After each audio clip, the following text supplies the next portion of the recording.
शिवगाथा कहानी काशी में सूर्य का निवास। विश्वनाथपुरी काशी भगवान विश्वनाथ और पतित पावनी गंगा की पवित्र धरती है। इस धरती में 12 आदित्य अर्थात 12 सूर्य भी निवास करते हैं। जहां पर भगवान शिव लोगों का कल्याण करते हैं, वहीं भगवान शिव के साथ सूर्य देवता भी लोगों की दैहिक, दैविक और भौतिक तीनों प्रकार के कष्टों का हरण करते हैं। पुराणों में काशी में निवास करने वाले 12 सूर्यों में लोलार्क नाम के प्रसिद्ध सूर्य की बहुत ही सुंदर कथा का वर्णन है। एक बार की बात है कि भगवान शिव बहुत ही चिंतित मुद्रा में बैठे हुए थे। उनको चिंतित देखकर मां पार्वती ने उनकी चिंता का कारण पूछा तो महादेव ने कहा, देवी, मुझे अपनी नगरी काशी की बड़ी चिंता होती है। बहुत दिनों से मुझे काशी का कोई हालचाल भी नहीं मिला। तब देवी पार्वती बोली, स्वामी, सूर्यदेव तो सबसे तेज गति से चलने वाले हैं, इसलिए क्यों ना आप उन्हें ही काशी का हालचाल लेने के लिए भेजें। इस पर महादेव शिव ने तुरंत ही सूर्य देवता को बुलाकर कहा, आप शीघ्र ही काशी जाएं। वहां के राजा दिवोदास बहुत ही धार्मिक हैं, पर मैं उनकी परीक्षा लेना चाहता हूं। इसलिए आप वहां पहुंचकर कुछ ऐसा करें जिससे उनका आचरण धर्म विरुद्ध हो जाए और वो अपना कर्तव्य भूल जाएं और उनके इस आचरण से काशी नगरी उजड़ जाए। किंतु सूर्यदेव इतना ध्यान रहे कि राजा दिवोदास का कोई अपमान नहीं होना चाहिए। भगवान शिव का आदेश पाकर सूर्यदेव ने काशी के लिए प्रस्थान किया। उन्होंने काशी पहुंचकर राजा के धर्म की परीक्षा लेने के लिए अनेकों रूप धारण किए। कभी अतिथि तो कभी भिखारी का रूप धरकर उन्होंने राजा से अनेकों दुर्लभ वस्तुएं मांगी, किंतु राजा ने उन्हें सब कुछ दिया। उसके कर्तव्य में कोई कमी नहीं थी। तब सूर्यदेव बहुत ही धर्म संकट में पड़ गए कि आखिर वो महादेव को दिए हुए वचन का पालन कैसे करें। फिर उन्हें लगा कि यदि उन्होंने महादेव का कार्य पूरा नहीं किया तो लौटने पर महादेव बहुत क्रोधित होंगे। इससे तो अच्छा यही होगा कि वे लौटने के बजाय यहाँ मंदराचल पर्वत पर ही निवास करें। ऐसा सोचकर सूर्यदेव ने काशी में ही रहने का निर्णय लिया और वे पूरी काशी का भ्रमण और दर्शन करने लगे। काशी का दर्शन करने के लिए उनका मन लोल अर्थात व्याकुल हो उठा, इसीलिए उनका नाम लोलार्क पड़ा। तभी से भगवान सूर्य भगवान विश्वनाथ की नगरी काशी के बदैनी इलाके में विराजमान हैं और वहां रहकर वे शिव भक्तों का कल्याण करते हैं। ऐसा माना जाता है कि वाराणसी में निवास करने पर जो भी सूर्य देवता के इस लोलार्क रूप का भजन पूजन करता है, उसे कभी भूख प्यास नहीं लगती और दरिद्रता भी उसके पास नहीं फटकती। आज भी ऐसा माना जाता है कि भगवान शिव की कृपा से लोलार्क देव भक्तों के हर प्रकार के रोग दोष दूर कर देते हैं।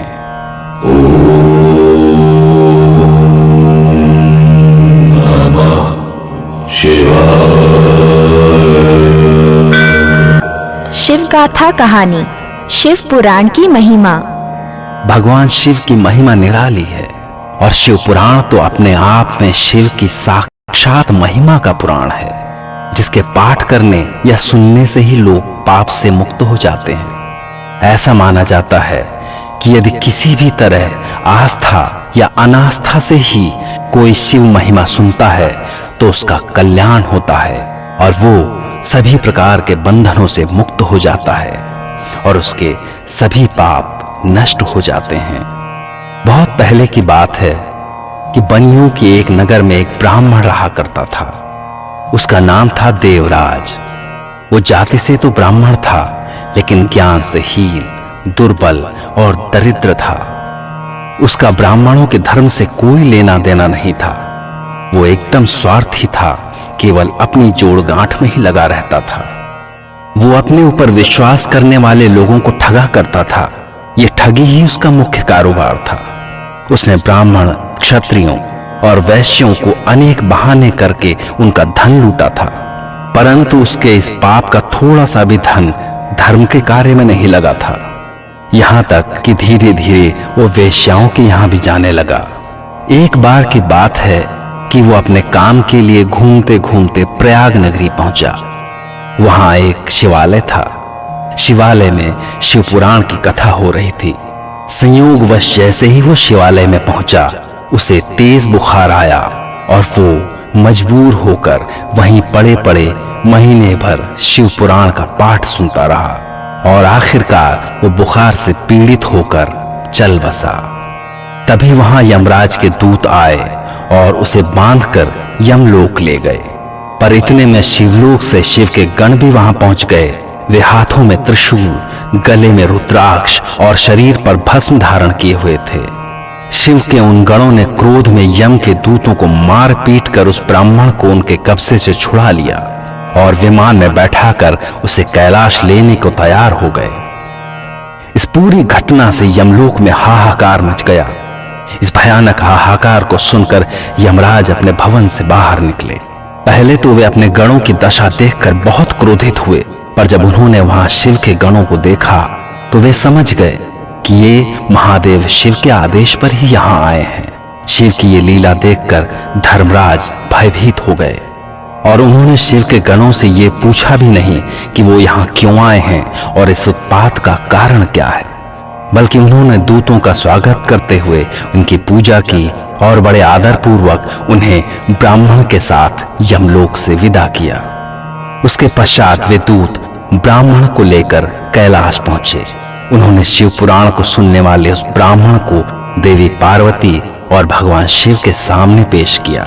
भगवान शिव ने ब्राह्मण को वरदान देते हुए कहा, हे ब्राह्मण, तूने जीवन भर पाप किए, लेकिन अंत समय में शिव पुराण का पाठ सुनने के कारण तेरे सभी पाप नष्ट हो गए और उसी शिव पुराण की महिमा से तू यहाँ शिवलोक में निवास करेगा। ऐसा सुनते ही वो ब्राह्मण धन्य हो कहता हुआ महादेव के चरणों में गिर गया।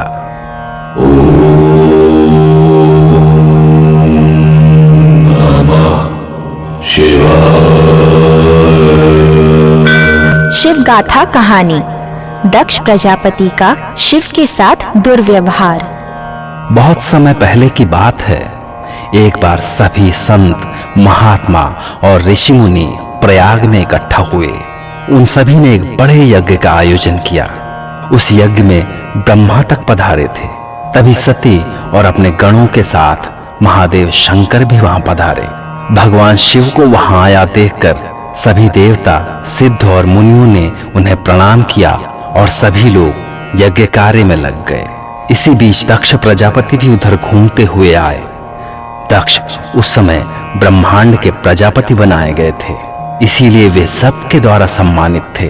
पर ये पद पाकर उनके मन में बहुत अहंकार पैदा हो गया था। उन्हें आता देखकर सभी ने उन्हें प्रणाम किया, किंतु भगवान शिव ने उनके सामने सिर नहीं झुकाया। वे अपने आसन पर ही बैठे रहे। महादेव के इस प्रकार बैठे रह जाने पर प्रजापति दक्ष मन ही मन महादेव पर क्रोधित हो गए और उन्होंने सबको सुनाते हुए कहा, इस सभा में बैठे असुर, देवता, ब्राह्मण, ऋषि और मुनि सभी मेरे सामने मस्तक झुकाते हैं, किंतु जो भूत प्रेतों के साथ पिशाचों से घिरा हुआ बैठा है वो मुझे प्रणाम क्यों नहीं करता? इस धृष्टता का कारण क्या है? मैं इसे भयानक श्राप देने जा रहा हूं, पर इससे पहले यहां बैठे सभी ब्राह्मणों, इसे यहां से निकाल कर बाहर करो, क्योंकि ये तुम्हारे महान यज्ञ में भाग लेने लायक ही नहीं है। ऐसा सुनते ही शिव के भक्त नंदी क्रोध से कांपने लगे। उन्होंने दक्ष को फटकारते हुए कहा, हे मूर्ख, तुझे नहीं पता कि तूने किसको यज्ञ से बाहर करने का आदेश दिया है?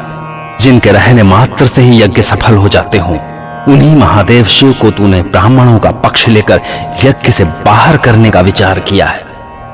तो हे दक्ष सुन, जिन ब्राह्मणों के बल पर तूने घमंड में चूर होकर महादेव शिव को श्राप दिया है, उन्हीं ब्राह्मणों को मैं श्राप देता हूं कि यहां पर जो भी ब्राह्मण बैठे हैं वे भविष्य में केवल लालच के वश में ही रहकर अपना कर्तव्य भूल जाएंगे और अपना पेट पालने में लगे रहेंगे, भोग में लगे रहेंगे। उनकी बुद्धि भ्रष्ट हो जाएगी। इतना ही नहीं, वे वेदों का महत्व भी भूल जाएंगे। दोनों तरफ से इस प्रकार के श्रापों को सुनकर यज्ञ स्थान में हाहाकार मच गया। तब भगवान शिव ने नंदी को बड़े शांत स्वर में समझाया, हे नंदी, तुमने ब्राह्मणों को श्राप देकर उचित नहीं किया। इन सब में इनका कोई दोष नहीं। और जहां तक दक्ष के श्राप की बात है तो मेरे ऊपर उनके श्राप का कोई प्रभाव नहीं पड़ने वाला, क्योंकि मैं इन सब से ऊपर उठ चुका हूं। मुझे किसी का श्राप छू भी नहीं सकता, क्योंकि मैं ही यज्ञ हूं और मैं ही आत्मा। शिव का यह कथन सुनकर वहां पर उपस्थित सभी शिव की जय जयकार करने लगे, पर इससे दक्ष और क्रोधित हो उठे। महादेव शिव के लिए दक्ष प्रजापति की यही कटुता भविष्य में सती के दाह का कारण बनी।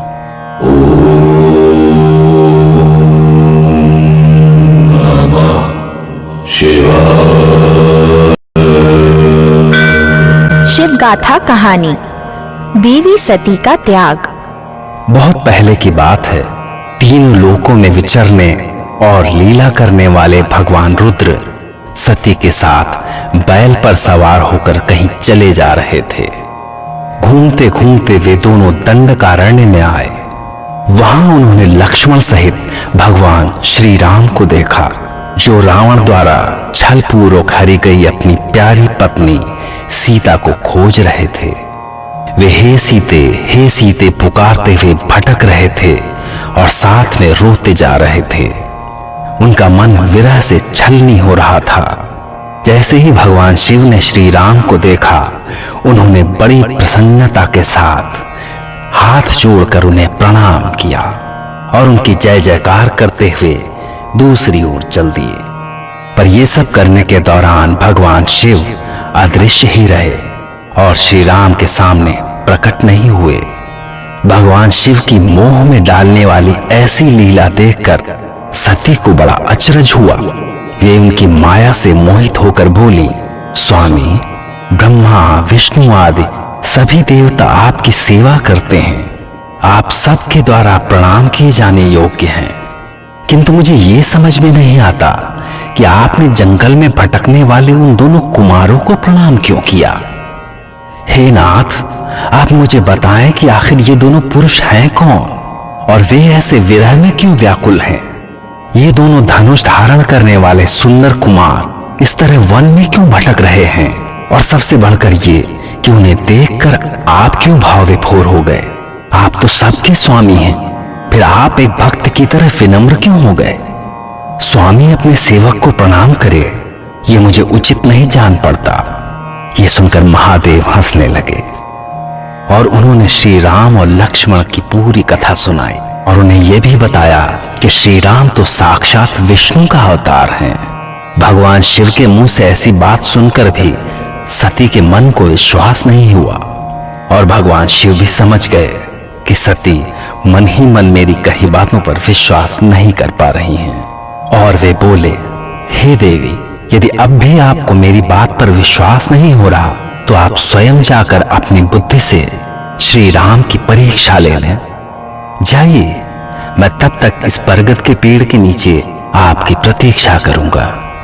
ऐसा सुनकर देवी पार्वती ने सोचा, क्यों न मैं श्री राम की पत्नी सीता का रूप धारण करके ही उनकी परीक्षा लूं।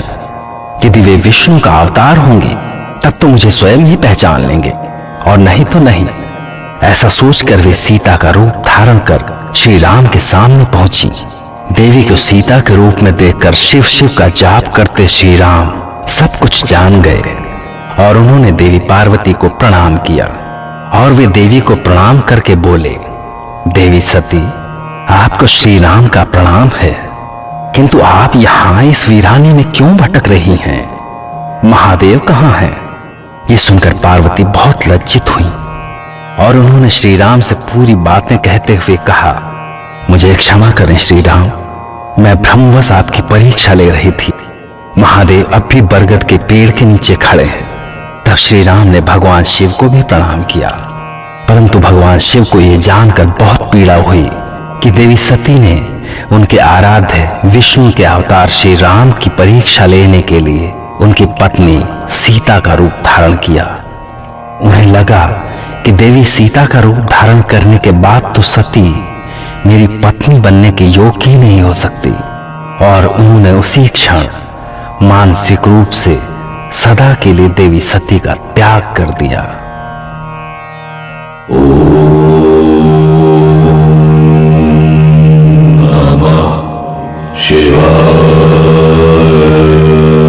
शिव गाथा कहानी, शिवरात्रि व्रत कथा की महिमा। जिस तरह भगवान शंकर भोले की महिमा निराली है, उसी तरह महाशिवरात्रि के पूजन और व्रत की महिमा भी निराली है। ऐसा माना जाता है कि शिवरात्रि का एक बार भी व्रत कर लेने पर मनुष्य के पाप सदा के लिए नष्ट हो जाते हैं और वो निश्चित ही शिवलोक को जाता है। शिवरात्रि की महिमा को लेकर एक बहेलिये की एक बहुत अद्भुत कथा है। एक बार की बात है, एक जंगल में एक बहेलिया रहता था। उसका परिवार बहुत बड़ा था और अपने परिवार का पेट पालने के लिए वो दिन भर जंगल में भटकता हुआ चिड़ियों और जानवरों का शिकार किया करता था। इस पाप में डूबे रहने के कारण किसी भी शुभ कार्य में उसका मन ही नहीं लगता था। पर एक समय आया जब एक शिवरात्रि को उसके घर में अन्न का एक भी दाना शेष नहीं था। उसके परिवार वालों ने उससे खाने का इंतजाम करने के लिए कहा और वो अपना तीर धनुष उठाकर जंगल को निकल गया। वो दिन भर भटकता रहा लेकिन उसे कुछ भी नहीं मिला। वो बहुत परेशान हो गया कि अगर आज उसे कुछ नहीं मिला तो घर में सबको भूखे सोना पड़ेगा। इस विचार में डूबा हुआ वो एक तालाब के किनारे गया और फिर जल भरा लोटा कमर में बांधकर वो ये सोचते हुए पास के ही एक बेल के पेड़ पर चढ़ गया कि जैसे ही कोई जानवर या पक्षी पानी पीने तालाब पर आएगा, मैं उसे तीर चलाकर मार दूंगा। इंतजार करते करते रात का एक पहर बीत गया। उसी समय एक हिरनी नीचे तालाब पर पानी पीने के लिए आई और जैसे ही बहेलिये ने हिरनी पर निशाना साधने के लिए धनुष उठाया, उसके लोटे से जल और कुछ बेल के पत्ते टूटकर पेड़ के नीचे बने शिवलिंग पर गिर पड़े। बस शिवलिंग पर जल और बेल के पत्ते गिरते ही उस बहेलिये के सभी पाप अपने आप दूर हो गए। बहेलिया उस समय तो हिरनी को नहीं मार सका, पर रात के दोपहर बीत जाने के बाद दूसरी हिरनी को मारने की कोशिश में कुछ जल और बेल के पत्ते टूटकर फिर शिवलिंग पर गिरे और इस तरह उस बहेलिये से अनजाने में ही चारों पहर के पूजन हो गए। दिन भर वो बहेलिया भूखा प्यासा तो था ही, इस तरह उसका शिवरात्रि का व्रत भी पूरा हो गया। इस तरह अनजाने में हुई इस शिव भक्ति से प्रसन्न होकर भगवान शिव उस बहेलिये पर इतने प्रसन्न हुए कि उन्होंने साक्षात प्रकट होकर उसे अपने दर्शन दिए। भगवान शिव को सामने देखकर बहेलिये को ज्ञान प्राप्त हो गया और वो महादेव के चरणों में गिर पड़ा।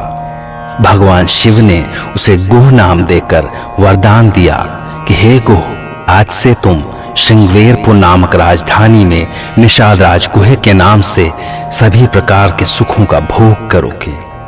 तुम्हारे वंश में वृद्धि होगी, देवता भी तुम्हारी प्रशंसा करेंगे और तुम्हारे पुण्य कर्मों से एक दिन साक्षात श्री राम तुम्हारे यहाँ पधारेंगे। ऐसा वरदान देकर भगवान शिव अंतर ध्यान हो गए और सभी जानते हैं कि निषाद राज गुह को श्री राम का सानिध्य मिला और उन्हीं की नौका पर बैठकर श्री राम ने गंगा पार की।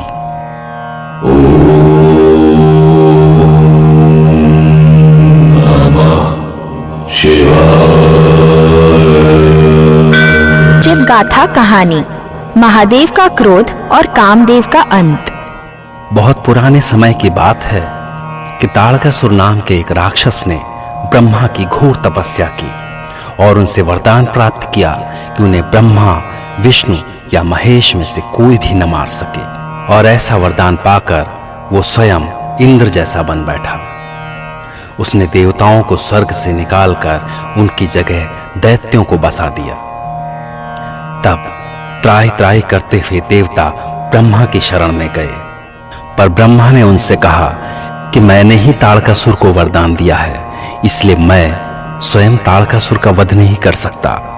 हाँ, यदि इस कार्य को कोई कर सकता है तो स्वयं महादेव शिव का पुत्र। ये सुनकर सभी देवता चिंता में पड़ गए, क्योंकि अभी तो महादेव शिव का विवाह भी नहीं हुआ था।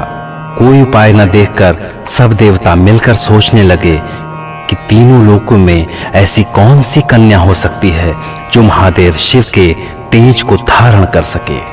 देवताओं की ये चिंता देखकर ब्रह्मा ने उन्हें बताया कि जिस दक्ष कन्या सती ने दक्ष के यज्ञ में अपने शरीर का त्याग किया था, वो इस समय हिमालय की पत्नी मेनका के गर्भ से उत्पन्न हुई है। उसका नाम है पार्वती। वो पार्वती हिमालय पर तपस्या में लीन महादेव को मन ही मन अपना पति भी मान चुकी है, और महादेव उसे अपनी पत्नी के रूप में स्वीकार करें, इस कामना से वो दिन रात उनकी सेवा करती है। इसीलिए आप सभी लोग मिलकर कुछ ऐसा करें कि किसी भी तरह शिव के भीतर काम भावना पैदा हो और वे पार्वती से विवाह करने को तैयार हो जाएं। तब देवराज इंद्र ने कामदेव से कहा कि वे स्वयं जाकर महादेव के मन में काम भावना पैदा करें, और अगले ही पल कामदेव अपनी पत्नी रति के साथ वसंत को लेकर महादेव के पास पहुंच गए। महादेव शिव इस समय हिमालय में अपनी तपस्या में लीन थे। कामदेव ने शिव पर अपना बाण छोड़ दिया, जिससे शिव के मन में पार्वती के प्रति आकर्षण पैदा होने लगा और उनका तप टूट गया। तप टूटने से वे क्रोधित हो चारों दिशाओं में देखने लगे कि कौन है जिसने उनका तप भंग किया है। उन्हें अपने सामने कामदेव दिखाई दिए। शिव का क्रोध देखकर कामदेव भय से कांप उठे, पर शिव के तीसरे नेत्र से निकली ज्वाला ने पल भर में कामदेव को भस्म कर दिया। अपने पति की यह दशा देखकर रति बुरी तरह विलाप करने लगी। तब देवताओं ने शिव को ताड़कासुर की पूरी कथा सुनाते हुए उनसे कामदेव को जीवन दान देने की विनती की। इस पर शिव ने देवताओं से कहा कि कामदेव जीवित तो हो जाएंगे, पर उनका शरीर भस्म हो चुका है, इसलिए अब उन्हें बिना शरीर के ही रहना होगा। यह कहकर शिव ने कामदेव को जीवन दान दिया और स्वयं अंतर्ध्यान हो गए। कुछ समय पश्चात नारद की सलाह पर देवी पार्वती ने पंचाक्षर मंत्र नमः शिवाय से शिव को प्रसन्न किया और उन्हें अपने पति के रूप में प्राप्त किया, जिससे कुमार कार्तिकेय का जन्म हुआ। उन्हीं कुमार कार्तिकेय ने ताड़कासुर का वध किया और देवताओं के संकट हरे।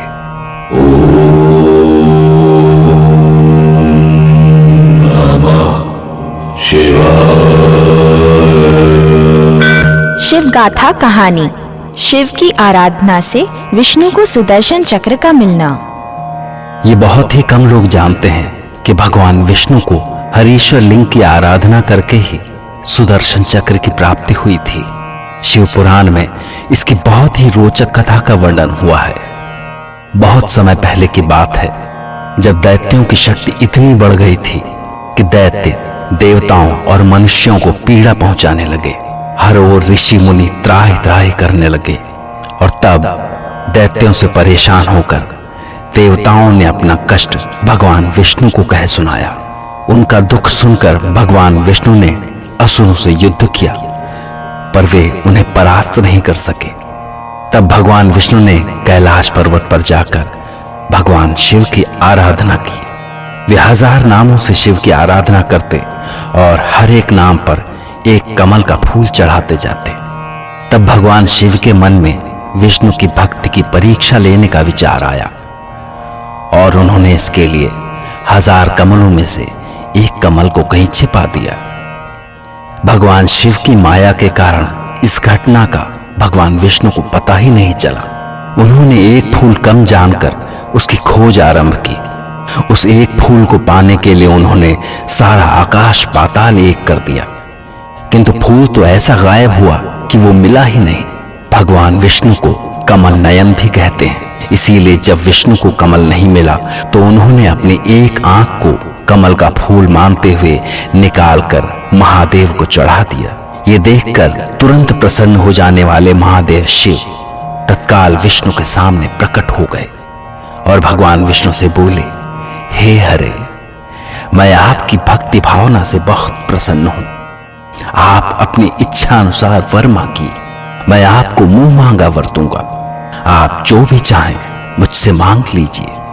तब भगवान विष्णु बोले, हे महादेव, आप तो अंतर्यामी हैं और सब कुछ जानते हैं, आपसे क्या छिपा है। दैत्यों ने तीनों लोकों में त्राहि त्राहि मचा दी है। मैंने उन पर अपने सभी अस्त्र शस्त्रों का प्रयोग किया, किंतु वे सभी निष्फल हो गए, वे काम ही नहीं आ रहे। अब आप ही इन दैत्यों से रक्षा कर सकते हैं। श्री हरि विष्णु के ये वचन सुनकर महादेव शिव ने उन्हें अपना सुदर्शन चक्र दिया। उस सुदर्शन चक्र को पाकर भगवान विष्णु ने बिना किसी श्रम के ही एक से एक बड़े दैत्यों का संहार कर डाला और सारे संसार ने चैन की सांस ली। भगवान विष्णु भी महादेव शिव के द्वारा सुदर्शन चक्र की भेंट पाकर बहुत प्रसन्न हुए। ये माना जाता है कि भगवान विष्णु ने महादेव के जिन 1000 नामों से उनकी आराधना की थी, यदि उन्हीं नामों से शिव का पूजन किया जाए तो व्यक्ति के समस्त पाप नष्ट हो जाते हैं। और यदि ये पूजन श्रावण के महीने में किया जाए तो इसका फल और भी बढ़ जाता है। इसीलिए कहते हैं महादेव शिव की महिमा का कोई अंत नहीं है।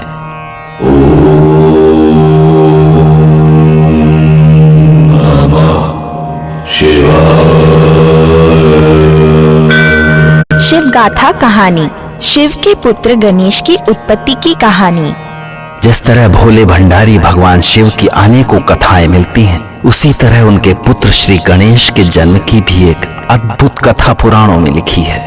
और यदि शिव की आराधना पूजन करके सभी सुख संपत्ति प्राप्त होती है तो उनके पुत्र गणेश की आराधना भी सभी दुखों का नाश कर देती है। शिव पुत्र श्री गणेश की जन्म की कथा इस प्रकार है।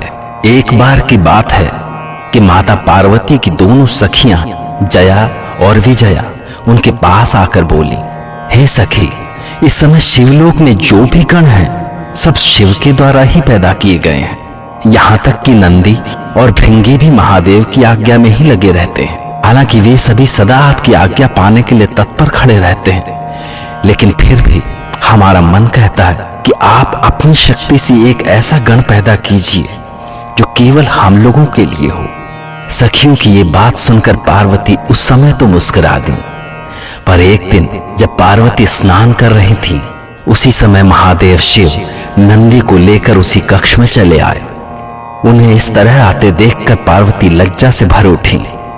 उसी समय उन्हें जया विजया की बात समझ में आई कि वे ठीक ही कह रही थी। ऐसा विचार कर उन्होंने अपने शरीर के मैल से एक बालक बनाया जिसमें सभी गुण थे।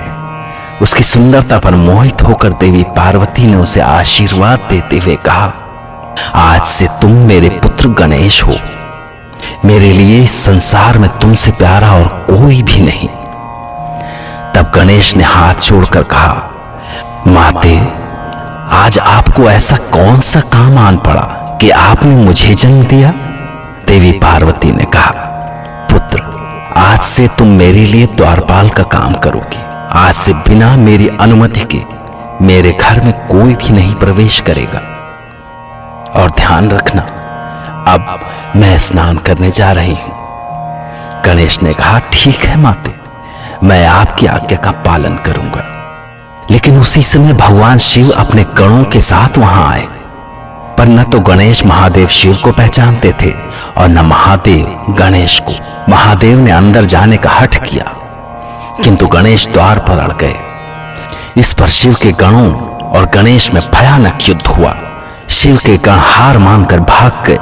तब महादेव शिव ने क्रोधित होकर त्रिशूल से गणेश का सर काट दिया। और जब ये समाचार पार्वती ने सुना तो वे क्रोध में भर गईं।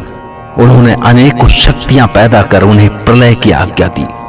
इस होने वाली प्रलय से घबरा कर देवताओं ने उनसे प्रार्थना की और उसे रोकने को कहा, पर पार्वती ने उनसे कहा कि अब तो ये प्रलय तभी रुकेगी जब मेरे पुत्र गणेश को जीवित किया जाए और उसे सर्व पूज्य बनाया जाए। तब देवताओं ने शिव के परामर्श से एक दांत वाले हाथी का सर गणेश के कंधे में जोड़कर उन्हें जीवित कर दिया और भगवान शिव ने गणेश को प्रथम पूज्य होने का आशीर्वाद दिया। तब से जो भी शिवपुत्र गणेश का प्रथम पूजन करता है उसके सारे कष्ट दूर होते हैं।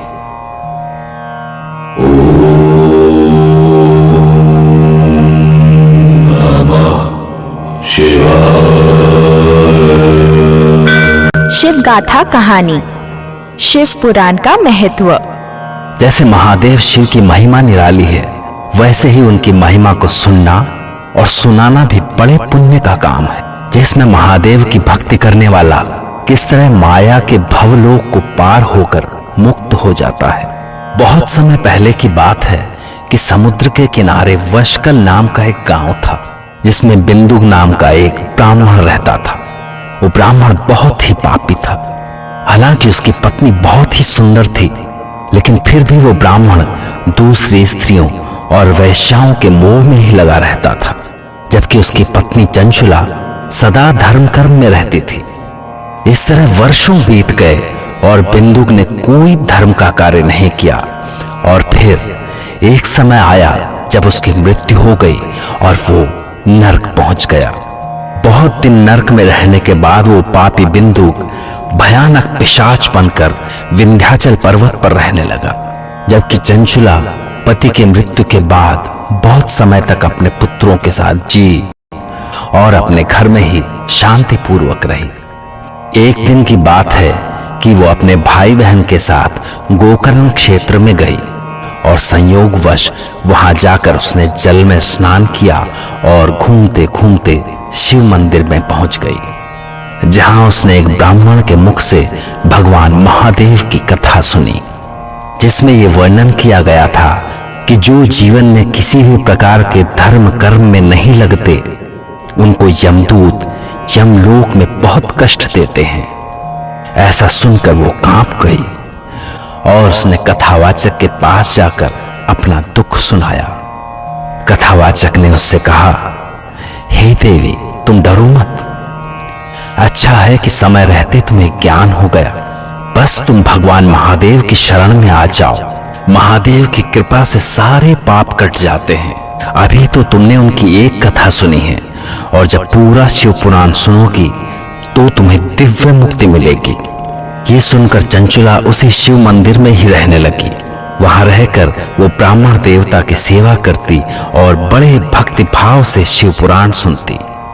शिव पुराण सुनने के कारण उसके सभी पाप नष्ट हो गए और एक समय आया जब शिवलोक से दिव्य विमान वहां आया और चंचुला को लेकर वापस शिवलोक पहुंच गया।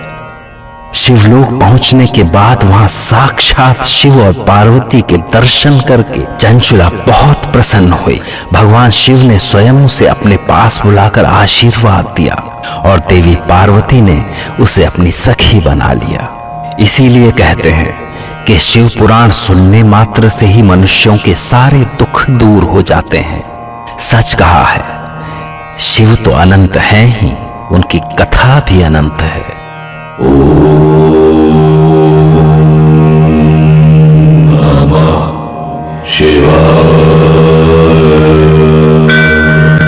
शिव गाथा कहानी।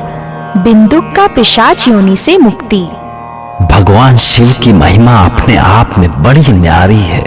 भूत भवन शंकर को प्रसन्न करना भी बहुत सरल होता है, इसीलिए तो उन्हें आशुतोष कहते हैं।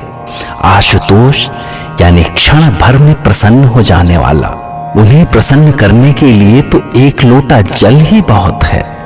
एक बार की बात है, ब्राह्मण बिंदुक को अधर्मी होने के कारण पिशाच की योनि मिली, जबकि उसकी पत्नी चंचुला को शिव पुराण सुनने के कारण शिवलोक में दिव्य स्थान मिला और वो पार्वती की सखी हो गई। चंचुला देवी पार्वती के सामने हाथ जोड़कर प्रार्थना कर रही थी। उसकी प्रार्थना से देवी पार्वती अत्यंत प्रसन्न हुई और उन्होंने चंचुला से वर मांगने के लिए कहा। तब चंचुला बोली, हे देवी पार्वती, मुझे बरसों से अपने पति की कोई खबर नहीं है। वो न जाने इस समय कहाँ हैं और किस हाल में हैं। आप मुझे कुछ ऐसा वर दीजिए जिससे मैं वो जिस लोक में भी हूं वहां जाकर उनसे मिल सकूं। तब देवी पार्वती बोली, चंचुला, तुम्हारा पति बिंदुक बहुत पापी था। अपने पाप कर्मों के कारण ही वो इस समय विंध्याचल पर्वत पर पिशाच योनि में भटक रहा है। तब चंचुला ने कहा, देवी आप मेरे पति का उद्धार कर दीजिए। जवाब में पार्वती ने उसे बताया कि यदि तुम्हारा पति शिव पुराण की कथा सुनेगा तो उसका अवश्य ही उद्धार होगा। तो चंचुला बोली, हे देवी आप जैसे भी हो मेरे पति के शिव पुराण सुनने की व्यवस्था कीजिए। आप किसी भी तरह उनका कल्याण कीजिए। ऐसा सुनकर देवी पार्वती ने महादेव के गुणों का गान करने वाले गंधर्वराज तंबारू को बुलवाया और उन्हें विंध्याचल पर्वत पर जाकर पिशाच बने बिंदुक को शिव पुराण सुनाने का आदेश दिया। तंबारू के साथ चंचुला भी विंध्याचल पर्वत पर गई। वहां हर ओर अनेकों पिशाच भयानक उत्पात में लगे हुए थे। अपने पिशाच बने पति की दशा देखकर चंचुला बहुत दुखी हुई। तभी तंबारू ने उन भयानक पिशाचों के बीच शिव पुराण का पाठ आरंभ कर दिया। जैसे जैसे पाठ आगे बढ़ा सारे पिशाच शांत होते गए। उनकी पैशाचिक प्रवृत्तियां मिटती चली गईं और अंत में जैसे ही शिव पुराण का पाठ समाप्त हुआ सभी पिशाच अपनी पैशाचिक योनि से मुक्त हो गए। तब चंचुला ने पिशाच योनि से मुक्त हुए चंचुला के पति बिंदुक का शरीर दिव्य रूप में बदल गया और फिर वो अपनी पत्नी चंचुला के साथ दिव्य विमान पर सवार होकर शिवलोक पहुंचा। उसके बाद वो दोनों पति पत्नी शिव और पार्वती की सेवा में लग गए। इस तरह शिव कथा का सदा ही बड़ा महत्व होता है। सतयुग, त्रेता, द्वापर और इस कलयुग में भी जो भक्त सच्चे मन से शिव की कथा सुनता है उसका कल्याण अवश्य होता है।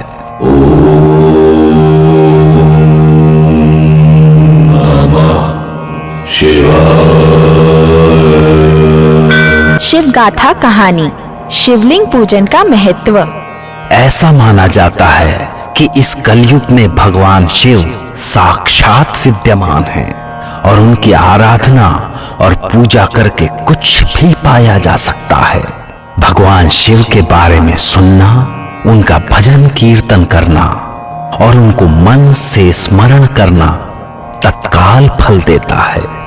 लेकिन ये भी माना जाता है कि जो भक्त इन तीनों विधियों से शिव की आराधना न कर सके वो शिवलिंग की स्थापना कर उनकी पूजा से उनको प्रसन्न कर सकते हैं। इसी लिंग पूजन को लेकर बहुत समय पहले की एक कथा है कि एक बार ऋषियों ने सूत जी से पूछा कि भगवान शिव की ही लिंग की पूजा क्यों की जाती है और देवताओं के लिंग की पूजा क्यों नहीं होती। आखिर शिवलिंग की पूजा और शिवरात्रि का संबंध क्या है। तब सूत जी ने कहा, ऋषिगण, इस प्रश्न का उत्तर देने वाला भगवान शंकर के अलावा और कौन हो सकता है। इसलिए भगवान शंकर ने जो कुछ कहा है उसी को मैं आपके सामने दोहराना चाहता हूं। केवल भगवान शिव ही हैं जो ब्रह्म रूप हैं, निराकार हैं और ये शिवलिंग रूप उनके निराकार स्वरूप का ही प्रतीक है। इस शिवलिंग के पीछे की कथा भी मैं आपको सुनाता हूं। एक बार की बात है कि ब्रह्मा और विष्णु में आपस में विवाद हो गया कि हम में से कौन श्रेष्ठ है। धीरे धीरे इस छोटे विवाद ने बहुत बड़ा स्वरूप ले लिया। सारे देवता लोग इस भयंकर विवाद से व्याकुल हो गए कि इसका अंत कैसे हो। तब उन सब ने मिलकर निर्णय लिया कि इसका निराकरण भगवान शंकर ही कर सकते हैं। इसलिए सभी कैलाश पर्वत पर जाकर भगवान शंकर की आराधना करने लगे। तब भगवान शंकर अपने ध्यान से बाहर आए और उन्होंने देवताओं से उनके वहां आने का कारण पूछा। देवताओं ने उन्हें ब्रह्मा और विष्णु के विवाद की बात बताई। इस विवाद की बात सुनकर शंकर तुरंत वहां पहुंचे जहां पर यह विवाद चल रहा था। भगवान शंकर ब्रह्मा और विष्णु के बीच अग्नि स्तंभ के रूप में प्रकट हो गए। उस अग्नि स्तंभ में इतनी ऊंचाई थी कि उसका कोई और छोर भी ढूंढना मुश्किल था। ब्रह्मा और विष्णु ने उसका और छोर जानने का बहुत प्रयास किया पर उन्हें इस ज्योतिर्मय लिंग का न आदि पता चला और न अंत। उस ज्योतिर्लिंग के सामने स्वयं को इतना छोटा पाकर विष्णु और ब्रह्मा का घमंड चूर चूर हो गया, पर वे समझ नहीं सके कि ये अनंत स्वरूप आखिर है कौन। पर तभी ब्रह्मा और विष्णु को उस ज्योतिर्लिंग से ओंकार की ध्वनि सुनाई दी। इस ध्वनि को सुनकर वे दोनों जान गए कि ये लिंग साक्षात शिव का ही स्वरूप है, और उन्होंने शिव को प्रणाम किया, उनकी पूजा की। तभी भगवान शिव वहां प्रकट हुए। उन्होंने कहा कि आज का दिन बहुत महान है और आज की ही ये महान तिथि महाशिवरात्रि के नाम से विख्यात हो मेरे लिए परम पूज्य होगी। आज के दिन जो भी मेरी पूजा करेगा उसे मनवांछित फल की प्राप्ति होगी। उसी दिन से महाशिवरात्रि के पर्व पर शिव के भक्त उनका पूजन करके पुण्य प्रसाद प्राप्त करते हैं।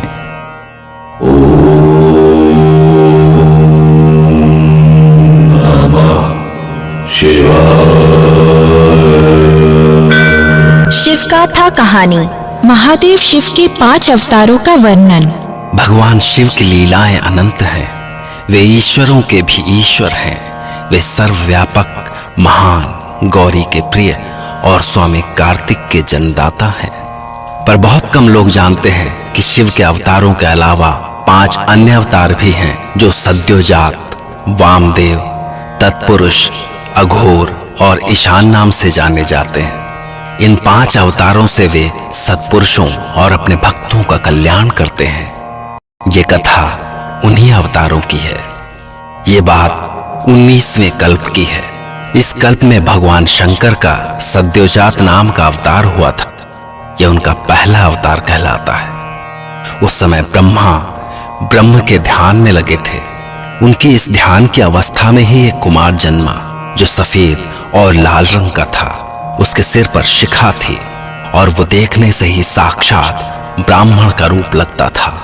ब्रह्मा ने जब ध्यान लगाकर देखा तो उन्हें उस कुमार में भगवान शिव की छवि दिखाई पड़ी। पर अभी भी उनके मन में शंका थी कि ये साक्षात शिव दिखाई देने वाला बालक है कौन। तब ब्रह्मा के मन की शंका दूर करने के लिए भगवान शिव स्वयं वहां प्रकट हुए। उन्होंने ब्रह्मा को ज्ञान देकर सृष्टि रचना की शक्ति दी। इसी शक्ति के कारण बाद में ब्रह्मा ने सृष्टि की रचना की। जब रक्त नाम का कल्प आया तो ब्रह्मा का शरीर लाल रंग का हो गया था। तब ब्रह्मा पुत्र प्राप्ति के लिए ध्यान लगाकर बैठे थे। तभी उनसे एक पुत्र प्रकट हुआ। उसके शरीर पर लाल रंग की माला और लाल वस्त्र ही सुशोभित थे। जब ब्रह्मा ने ध्यान से देखा तो उन्हें पता चल गया कि ये स्वयं देवों के देव महादेव शिव हैं। इस तरह आगे के तीनों कल्प में भी जब ब्रह्मा पार ब्रह्म का ध्यान कर रहे थे तभी उन्हें शिव के 3 अवतारों के दर्शन हुए। इन तीनों अवतारों वाले कुमारों का रंग पीला, काला और सफेद था। इन तीनों अवतारों का नाम तत्पुरुष, अघोर और ईशान हुआ। बाद में इन्हीं अवतारों की 5 मूर्तियां भी हुई जो ईशान, पुरुष, घोर, वामदेव और ब्रह्म के नाम से विख्यात हुए। ऐसा माना जाता है कि इस कलयुग में जो भी मनुष्य सच्चे मन से देवाधिदेव महादेव शिव के इन 5 स्वरूपों की पूजा अर्चना करता है उसके समस्त दुख अपने आप दूर हो जाते हैं और वो निसंदेह जन्म मरण के बंधन से मुक्त होकर भव सागर पार कर शिव की कृपा से शिवलोक को प्राप्त होता है।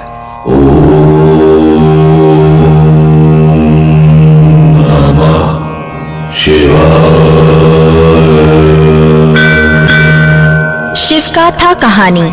नंदीश्वर अवतार की कथा। भगवान शिव के अनंत रूप हैं और इन्हीं अनंत रूपों में एक है नंदीश्वर अवतार।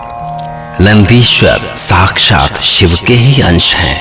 महादेव शिव के इस नंदी रूप की कथा स्वयं एक बार नंदी ने सनत कुमार को सुनाई थी।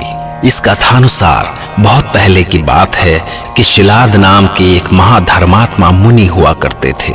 उन्होंने घोर तपस्या करके इंद्र को प्रसन्न किया और उनसे ऐसा वरदान मांगा कि इंद्र स्वयं भी ऐसा वरदान देने का साहस नहीं कर सके।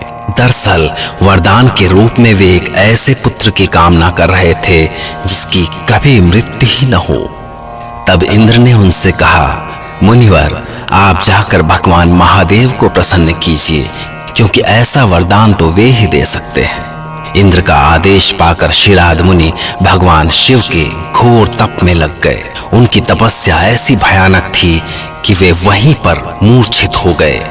तब प्रसन्न होकर भगवान शिव माता पार्वती सहित उनके समक्ष प्रकट हुए और शिलाद मुनि को होश में लाकर उनसे वरदान मांगने को कहा।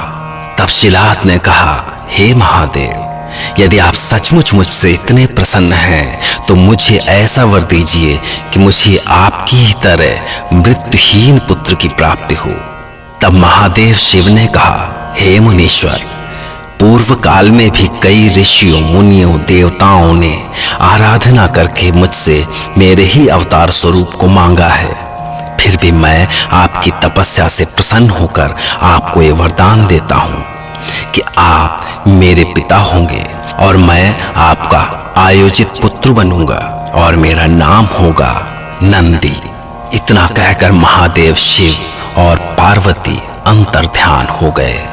मोह मांगा वरदान पाकर शिलाद मुनि प्रसन्न मन से अपने आश्रम को लौट गए और ऋषियों से ये सारी घटना कह सुनाई। फिर एक दिन की बात है जब शिलाद मुनि यज्ञ करने के लिए भूमि को जोत रहे थे। तभी यज्ञ होने से पूर्व ही उनके शरीर से एक बालक उत्पन्न हुआ। बालक को देखकर पिता शिलाद बहुत प्रसन्न हुए और उन्होंने उस बालक की आराधना करते हुए कहा, हे नंदी, तुमने महादेव शिव के अंश से पैदा होकर मुझे आनंदित कर दिया है, इसलिए मैं भगवान शिव को नमस्कार करता हूँ। जब पिता शिलाद नंदी को लेकर अपनी कुटिया में पहुंचे तो नंदी रुद्र रूप को त्याग कर मनुष्य रूप में हो गए और शिलाद मुनि ने नंदी के सभी संस्कार किए। पर तभी एक त्रिकालदर्शी ऋषि उधर से गुजरे। उन्होंने भविष्यवाणी की कि नंदी की आयु केवल 1 वर्ष ही शेष है। ऐसा सुनते ही शिलाद मूर्छित हो गए। तब नंदी ने कहा, पिताजी, आप चिंतित न हो, मैं अपनी इस मृत्यु को शिव के नाम का जाप करके जीत लूंगा। और नंदी ने अपना ये वचन सत्य करके भी दिखाया और वे शिव कृपा से अजर अमर हो गए।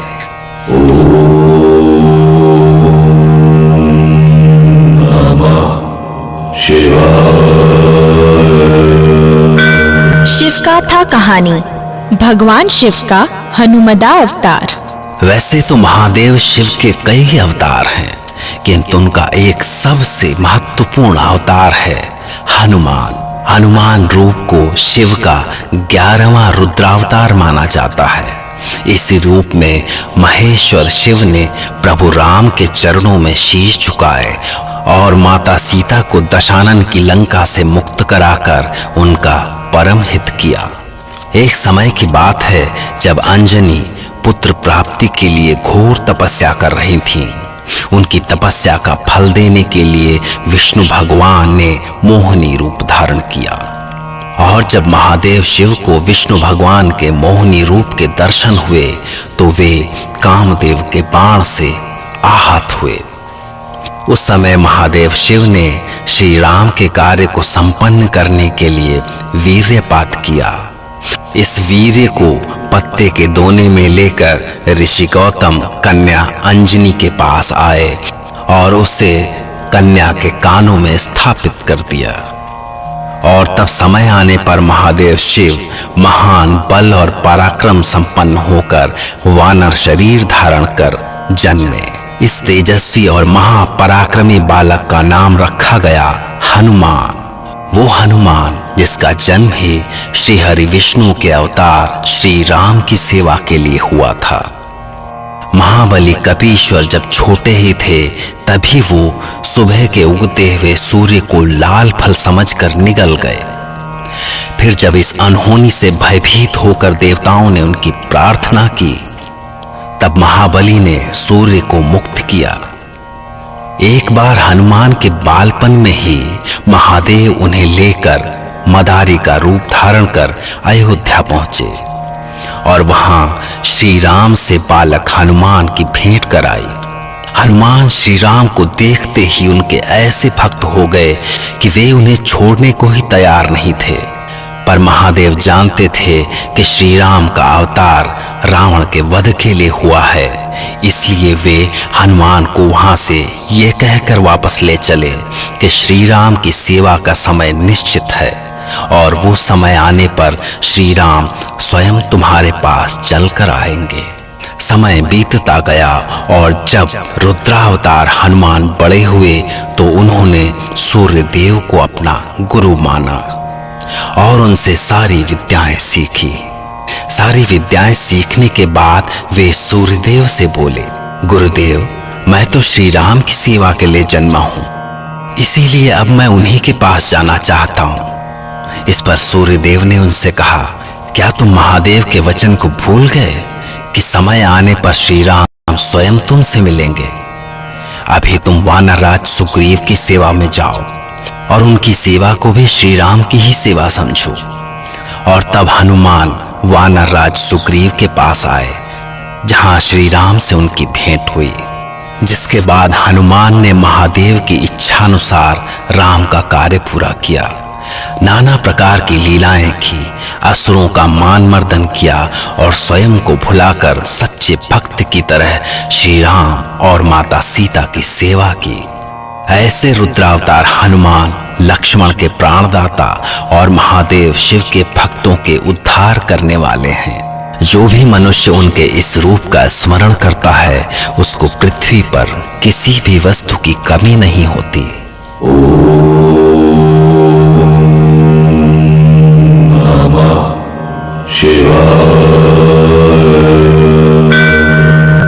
ज्योतिर्लिंग सोमनाथ की कथा। भगवान शिव की लीलाएं अद्भुत हैं। भक्तों ने जब भी उन्हें सच्चे मन से याद किया, वे बड़ी सहजता से प्रकट हुए और अपने भक्तों के कल्याण के साथ ही संसार के कल्याण के लिए सदा के लिए वहीं पर विराजमान हो गए। जहां वे विराजमान हुए उस स्थान को ज्योतिर्लिंग कहा गया। यूं तो ऐसे ज्योतिर्लिंग अनेक हैं, पर इनमें 12 ज्योतिर्लिंग अर्थात 12 ज्योतिर्लिंग मुख्य हैं। इन सभी ज्योतिर्लिंगों के रूपों में भगवान शिव के प्रकट होने की कथा बहुत रोचक है। काठियावाड़ के प्रभास क्षेत्र में स्थित पहले ज्योतिर्लिंग सोमनाथ की कथा सोम अर्थात चंद्रमा से जुड़ी है। दक्ष प्रजापति ने अपनी 27 कन्याओं का विवाह चंद्रमा से किया, किंतु चंद्रमा केवल उनकी एक कन्या रोहिणी से ही प्रेम करते थे, जिसके कारण शेष कन्याएं बहुत उदास रहती थीं। दक्षराज ने चंद्रमा को बहुत समझाया, पर इसका कोई लाभ न हुआ। उन्हें तो रोहिणी के अलावा और कोई दिखती ही नहीं थी। अंततः क्रोधित होकर दक्ष ने चंद्रमा को श्राप दे दिया कि उनका क्षय हो, नाश हो। दक्ष के इस श्राप से चंद्रमा रोगी हो गए। धीरे धीरे उनके शरीर का क्षय होने लगा। पर ऐसा होने पर चंद्रमा की शीतलता न मिलने से सारा संसार व्याकुल हो उठा। दक्ष के श्राप से मुक्ति का कोई उपाय न पाकर चंद्र सहित सभी देवता ब्रह्मा के पास पहुंचे। इस संकट पर बहुत विचार करने के बाद ब्रह्मा ने चंद्रमा को प्रभास तीर्थ में जाकर देवाधिदेव महादेव की साधना करने की सलाह दी। ब्रह्मा का आदेश पाकर चंद्रदेव ने भगवान शिव की कठोर साधना आरंभ की। वो 6 माह तक मृत्युंजय मंत्र का जाप करते रहे और आखिरकार उनकी भक्ति से भोलेनाथ प्रसन्न हुए और प्रभास तीर्थ में साक्षात प्रकट होकर उन्हें अमरता का वरदान देते हुए कहा, हे चंद्रदेव, कृष्ण पक्ष में हर एक दिन आपकी एक एक कला क्षीण होगी, किंतु शुक्ल पक्ष में वैसे ही एक एक कला बढ़ती जाएगी और इस प्रकार पूर्णिमा के दिन आपका स्वरूप पूरा होगा। और इस तरह भगवान शिव की कृपा से चंद्रदेव पूर्णतः स्वस्थ हो गए। और तब देवताओं के निवेदन पर भगवान शिव ने प्रभास तीर्थ में भवानी सहित ज्योतिर्लिंग के रूप में वास करना स्वीकार किया। माना जाता है कि भोलेनाथ शिव तभी से वहां रहकर अपने भक्तों का कल्याण करते हैं। मान्यता है कि भगवान शिव के इस रूप के दर्शन मात्र से ही भक्तों के सारे कष्ट दूर हो जाते हैं और उनकी मनोकामना पूर्ण होती है। महाभारत, श्रीमद् भागवत और स्कंद पुराण में सोमनाथ की विस्तार से चर्चा हुई है। मोहम्मद गजनी ने सोमनाथ को लूटा, पर लाख कोशिश करके भी जब वो वहां स्थापित शिवलिंग को नहीं तोड़ सका तो उसने मंदिर को आग लगा दी। इसके बाद राजा भीमदेव ने इसकी पुनर्स्थापना की और मंदिर को पवित्र किया। बाद में जय सिंह ने इस मंदिर का पुनः निर्माण कराया, पर इसके बाद भी विदेशी आक्रमणों से मंदिर कभी सुरक्षित नहीं रहा। आज सोमनाथ के नाम से महारानी अहिल्याबाई द्वारा बनवाया भव्य मंदिर यहाँ स्थित है। सोमनाथ ज्योतिर्लिंग के गर्भगृह के नीचे एक गुफा है जिसमें एक दीपक सदा जलता रहता है।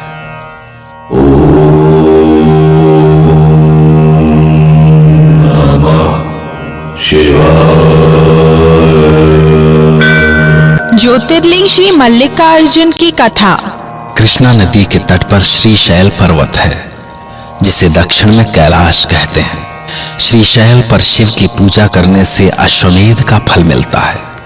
इसी श्रीशैल पर विराजमान हैं मल्लिकार्जुन नाम से प्रसिद्ध भगवान शिव, जिनके दर्शन मात्र से ही सारे कष्ट दूर हो जाते हैं।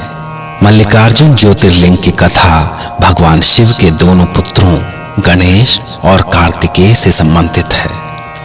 इस कथा के अनुसार एक बार गणेश और कार्तिकेय में विवाद हो गया कि पहले विवाह किसका होगा, और धीरे धीरे ये विवाद बढ़ता ही गया। और जब लंबे समय तक इसका कोई समाधान नहीं निकला तो दोनों भगवान शिव और माता पार्वती के पास पहुंचे। अपने दोनों पुत्रों को इस तरह लड़ता देखकर माता पिता ने उन्हें बहुत समझाया, परंतु कोई समझने को ही तैयार नहीं था।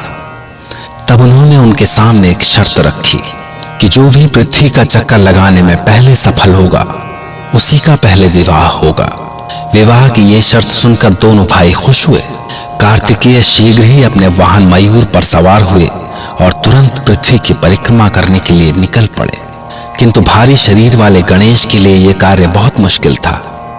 उनका वाहन मूषक भला इस कठिन शर्त को कैसे पूरा कर सकता था। अपने वाहन की मंद गति का विचार करके गणेश समझ गए कि इस प्रतिज्ञा में उनकी जीत असंभव है। पर चतुर्बुद्धि वाले श्री गणेश ने इस प्रतिज्ञा को जीतने के लिए दूसरा रास्ता निकाल लिया। शास्त्रों का अनुसरण करते हुए उन्होंने माता पिता की परिक्रमा करनी शुरू कर दी।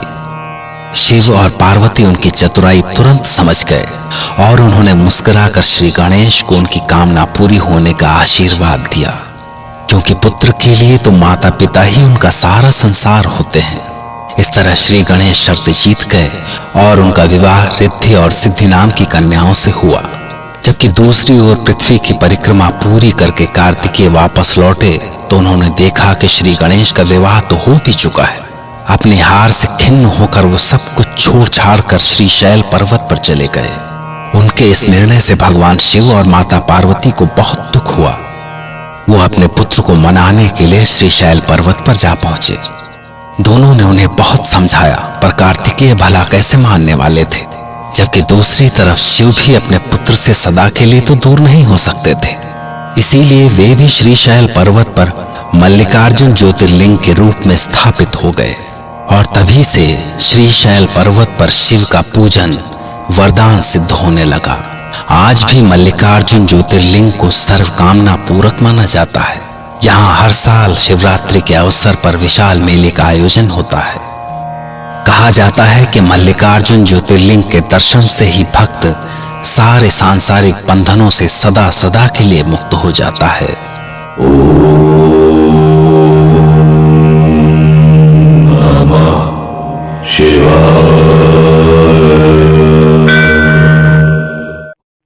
ज्योतिर्लिंग महाकालेश्वर की कथा। इस भौतिक संसार में शीघ्र कल्याण करने वाला भगवान शिव को छोड़कर कोई दूसरा नहीं है। सचमुच भोले भंडारी हैं महादेव। यहाँ तक कि साधना करने वाला कोई बालक हो या वृद्ध, भगवान शिव उनमें कोई भेदभाव नहीं करते। ऐसे ही 12 ज्योतिर्लिंगों में एक ज्योतिर्लिंग है महाकालेश्वर। महाकालेश्वर का इतिहास एक नन्हे गोप बालक से जुड़ा है। इस बालक की भक्ति से प्रसन्न होकर महादेव ज्योतिर्लिंग के रूप में उज्जैनी में क्षिप्रा नदी के तट पर स्थापित हो गए। कहा जाता है कि जो भी क्षिप्रा नदी में स्नान कर ज्योतिर्लिंग महाकालेश्वर के दर्शन करता है उसकी मनोकामना अवश्य पूरी होती है। इन महाकालेश्वर की स्थापना के संबंध में एक बड़ा ही रोचक इतिहास है। ये बात उस समय की है जब उज्जैनी में चंद्रसेन नाम का राजा राज्य करता था। राजा चंद्रसेन भगवान शिव का महान भक्त था। दूर दूर तक उसकी भक्ति की चर्चाएं हुआ करती थीं। एक दिन जब वो महादेव शिव के ध्यान में लीन था, श्रीधर नाम के एक गोप बालक की दृष्टि उस पर पड़ी। राजा चंद्रसेन को शिव की साधना करते देख उसे बड़ा कौतूहल हुआ। लौटते समय उस बालक ने रास्ते से एक पत्थर का टुकड़ा उठा लिया और घर आकर भगवान शिव के रूप में उसकी पूजा करने लगा। खेल खेल में शुरू हुई इस पूजा में वो इतना लीन हो गया कि उसे समय का ध्यान ही नहीं रहा। उसकी माँ खाने के लिए उसे बुलाने आई, पर तब भी उसका ध्यान नहीं टूटा। माँ के बहुत कोशिश करने पर भी जब श्रीधर का ध्यान भंग नहीं हुआ तो माँ ने गुस्से में पत्थर का वो टुकड़ा उठाकर फेंक दिया और बालक को खींचते हुए ले जाने लगी। इस पर बालक रोने लगा। वो अपने शिव को छोड़कर कहीं जाने को तैयार ही नहीं था। माँ बहुत देर तक बालक को ले जाने की कोशिश करती रही, पर सब बेकार। श्रीधर उस पत्थर के साधारण से टुकड़े के लिए रोता चिल्लाता रहा और अंततः वो बेहोश होकर वहीं गिर पड़ा। ये देखकर तो माता के होश उड़ गए। वो वैद्य को बुलाने के लिए दौड़ी। इधर जब श्रीधर की आंख खुली तो उसकी दृष्टि एक विशाल मंदिर पर पड़ी। वो उत्सुक होकर मंदिर के अंदर गया, जहां एक ज्योतिर्लिंग तेज जल रहा था। ये देखकर श्रीधर को बड़ा आश्चर्य हुआ और वो फिर से भगवान शिव की प्रार्थना में लग गया। ज्योतिर्लिंग के रूप में भगवान शिव ने बालक श्रीधर को समझाया कि बालक, मैं तुम्हारी भक्ति से प्रसन्न हूं और तुम्हारी कामना पूरी करने के लिए ही यहाँ आया हूं। अब मैं सदा यहीं तुम्हारे पास रहूंगा और तुम्हें मुझसे कोई अलग नहीं कर सकेगा। इधर श्रीधर की माँ जब वैद्य को लेकर आई तो उनके आश्चर्य का कोई ठिकाना नहीं था। उसने दौड़कर श्रीधर को गले से लगाया। देखते ही देखते वहां लोगों की भीड़ इकट्ठी हो गई। तभी केशरी नंदन हनुमान भी वहां प्रकट हुए और उन्होंने लोगों को बताया कि इस संसार में भगवान शिव से सरल और सहज कोई भी नहीं है। गोप बालक श्रीधर ने सच्चे हृदय से उन्हें याद किया और वे यहाँ स्थापित भी हो गए। जो फल ऋषि मुनि हजारों वर्षों की तपस्या के बाद भी नहीं पाते, वो इस बालक ने खेल खेल में ही पा लिया। ये तो आशुतोष की कृपा का ही प्रसाद हो सकता है। इस बालक की 8वीं पीढ़ी में नंद गोप का जन्म होगा, जिसके यहाँ पुत्र रूप में भगवान कृष्ण जन्म लेंगे और अद्भुत लीलाएं करेंगे। महाकालेश्वर के विषय में मान्यता है कि उनके भक्तों में मृत्यु का भय सदा के लिए समाप्त हो जाता है और ज्योतिर्लिंग के दर्शन करने से अभयदान मिलता है।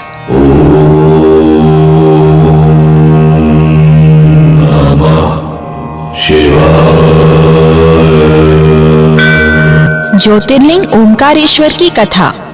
नर्मदा नदी भगवान शिव का सबसे प्रिय स्थान है। इस नदी का कण कण शंकर कहा जाता है। इस नर्मदा के तट पर जिस ज्योतिर्लिंग की स्थापना हुई है उसे ओमकारेश्वर के नाम से जाना जाता है। इसका कारण यह है कि ये ज्योतिर्लिंग ओम का आकार लिए हुए है और यहाँ स्वयं ब्रह्मा ने पहली बार ओम शब्द का उच्चारण किया था। भगवान शिव के 12 ज्योतिर्लिंगों में इसका स्थान सबसे ऊपर है। इस ज्योतिर्लिंग के 2 रूप हैं और इन दोनों ही रूपों की पूजा की जाती है। एक पौराणिक कथा के अनुसार एक बार विंध्य पर्वत ने कई महीनों तक भगवान शिव की उपासना की।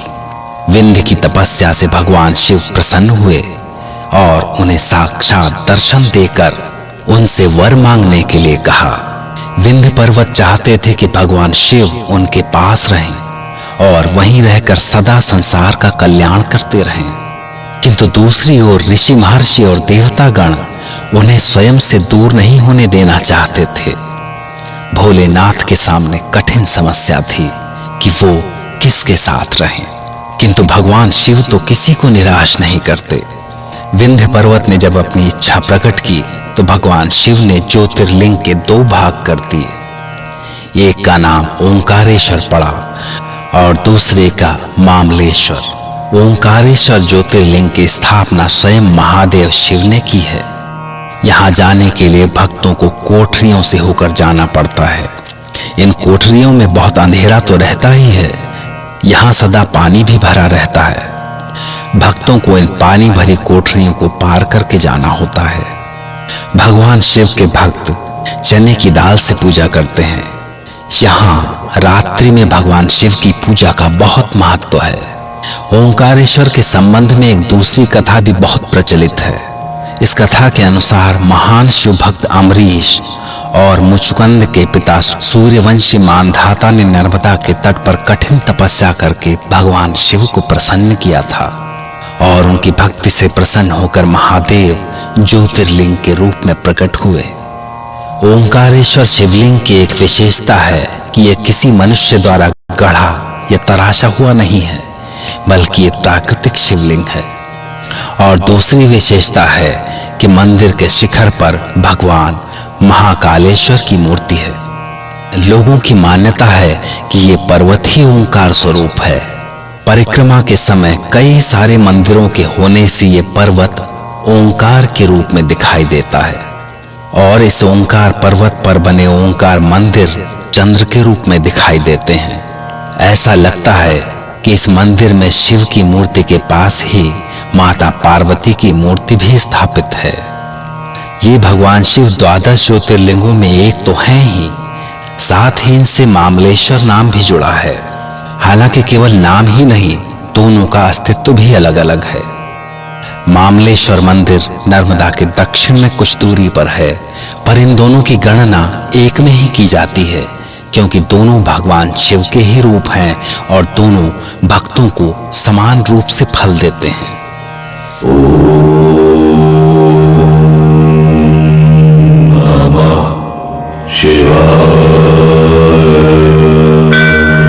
ज्योतिर्लिंग केदारनाथ की कथा।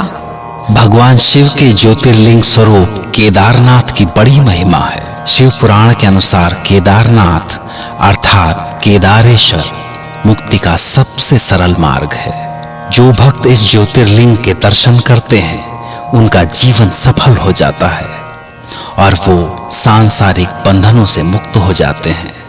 भगवान शिव के इसी स्वरूप का दर्शन करके महाभारत जैसा भयानक रक्तपात करने के बाद भी पांडव अपने सारे पापों से मुक्त हो गए थे। इस ज्योतिर्लिंग का इतिहास बड़ा रोचक है। कहा जाता है कि जब पांडव अपने पापों का प्रायश्चित करना चाहते थे, तभी उनकी भक्ति और साधना से प्रसन्न होकर भगवान शिव ने स्वयं उन्हें दर्शन दिए और उन्हें सारे दोषों से मुक्त कर दिया।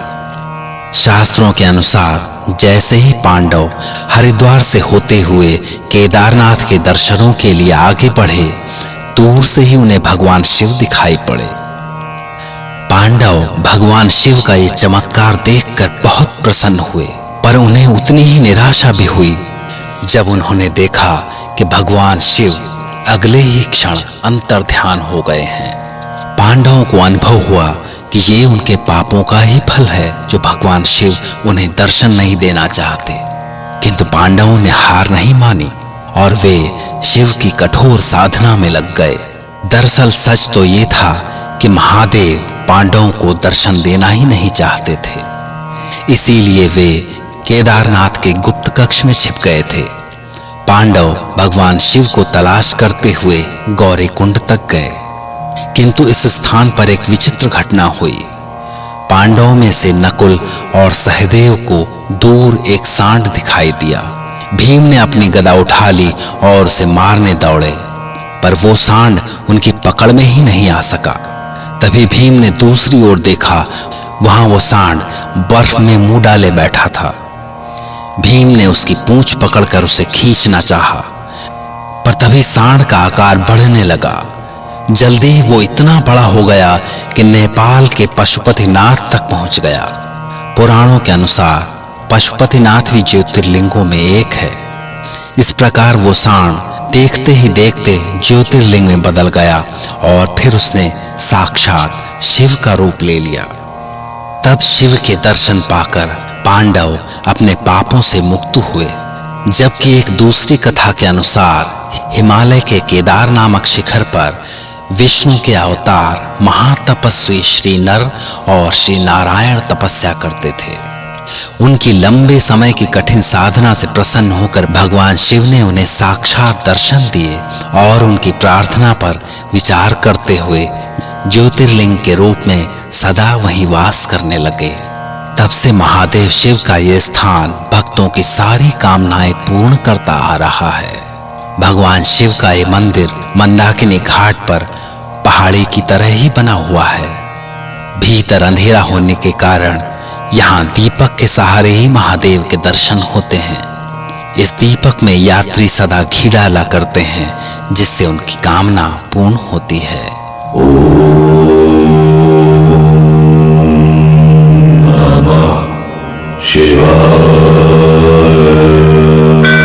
ज्योतिर्लिंग श्री भीम शंकर की कथा। भीम शंकर महादेव का ज्योतिर्लिंग रूप बड़ा ही अद्भुत है। 12 ज्योतिर्लिंगों में इनका स्थान 6वां है और ये अन्याय का अंत कर न्याय की स्थापना करने वाले हैं।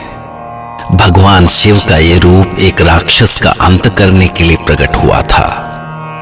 पौराणिक कथा के अनुसार एक भीम नामक महाबली और पराक्रमी राक्षस हुआ करता था। वो अत्याचारी राक्षस ऋषि मुनियों का काल बन गया था। वो जगह जगह धर्म का नाश करता हुआ संसार के समस्त प्राणियों को सताया करता था। कुंभकर्ण और करकती का ये पुत्र राक्षस अपनी माता के साथ सह पर्वत पर रहता था। एक दिन अचानक इसे अपने पिता का ध्यान आया और उसने माता से उनके बारे में पूछा। भीम के बहुत हट करने पर उसकी मां ने बताया कि भीम के पिता कुंभकर्ण लंकापति रावण के छोटे भाई थे, जिसका श्री राम ने वध किया। बल्कि श्री राम ने केवल उसके पिता ही नहीं, उसके सारे वंशजों को भी नहीं छोड़ा और अब इस संसार में उसका कोई नहीं है। तब उसकी मां बोली, पुत्र, तुम अपने पिता के समान ही बली हो। तुम चाहो तो अपने पिता के साथ हुए अन्याय का बदला ले सकते हो। मां की बातें सुनकर भीम क्रोध से गर्जा, जिस श्री हरि के अवतार राम ने मेरे पिता का वध किया है, मैं उसे कभी क्षमा नहीं करूंगा। ये संकल्प करके भीम ने ब्रह्मा की तपस्या शुरू कर दी और उन्हें प्रसन्न करके उनसे वरदान पाया कि संसार में कोई भी मेरे बल का सामना न कर सके। ब्रह्मा के इस वरदान को पाकर वो निरंकुश हो गया और इंद्र समेत विष्णु के लिए भी चुनौती बन गया। इतना ही नहीं, उसने महादेव के परम भक्त सुदक्षिण को भी हराकर बंदी बना लिया। भगवान शिव के परम भक्त सुदक्षिण रक्षा का कोई उपाय न देखकर भगवान शिव की एक मूर्ति बनाकर उसकी पूजा करने लगे। इस तरह वो कारागार में पड़े हुए भी दिन रात ओम नमः शिवाय का जाप करते रहे, यहाँ तक कि उनकी पत्नी भी दिन रात शिव के ध्यान में ही डूबी रही। आखिरकार सुदक्षिण और उसकी पत्नी के कठोर तप से भोलेनाथ महादेव प्रसन्न हुए और उन्हें साक्षात दर्शन देकर बोले, जाओ, भीम तुम्हारा कुछ नहीं बिगाड़ सकेगा। मैं उस राक्षस का अंत कर तुम्हारे और सारे संसार की रक्षा करूंगा। सुदक्षिण को अभयदान देकर महादेव शिव ने अपने पिनाक के एक ही प्रहार से राक्षस भीम के टुकड़े टुकड़े कर डाले।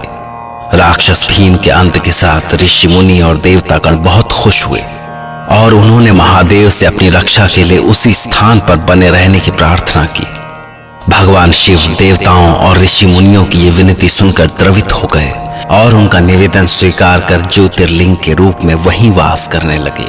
वैसे तो इस ज्योतिर्लिंग के स्थान को लेकर अभी तक विवाद है, पर आध्यात्मिक दृष्टि से किसी विवाद का भगवान शिव की शक्ति और महिमा पर कोई अंतर नहीं पड़ता।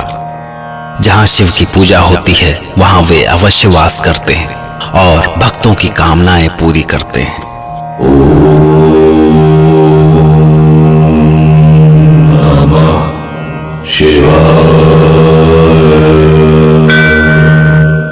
ज्योतिर्लिंग विश्वनाथ की कथा। देवाधिदेव महादेव का मुक्ति की नगरी काशी से अनोखा संबंध है। धर्मशास्त्रों के अनुसार महादेव सृष्टि के पहले देव हैं, तो काशी सृष्टि के आरंभ का पहला स्थान है। कहा जाता है कि सृष्टि की रचना के लिए श्री हरि विष्णु ने इसी स्थान पर भगवान शिव की पूजा की थी। काशी के उत्तर में ओंकार खंड है, दक्षिण में केदार खंड और बीच में विशेश्वर खंड है, जहां बाबा विश्वनाथ का जगत प्रसिद्ध मंदिर है। माना जाता है कि इस मंदिर की पुनर्स्थापना भगवान शिव के ही अवतार आदि शंकराचार्य ने अपने हाथों से की थी। परंतु इस प्राचीन मंदिर के स्थान पर बादशाह औरंगजेब ने एक मस्जिद बनवा दी थी, जो आज भी वहां विद्यमान है। देवाधिदेव महादेव की कृपा से काशी में जो भी अंतिम सांस लेता है उसे मोक्ष की प्राप्ति होती है। मान्यता है कि यहाँ मृत्यु को प्राप्त करने वाले के कान में महादेव शिव स्वयं मोक्ष प्राप्ति का उपदेश देते हैं, जिसे सुनकर महापापी भी भवसागर से पार हो जाता है। यहाँ भगवान शिव ज्योतिर्लिंग के रूप में सदा वास करते हैं। इस ज्योतिर्लिंग को विश्वनाथ के नाम से जाना जाता है। महादेव के इस रूप के संबंध में एक पौराणिक कथा प्रचलित है। ये बात उस समय की है जब महादेव शिव देवी पार्वती से विवाह करने के बाद कैलाश पर निवास करने चले गए थे।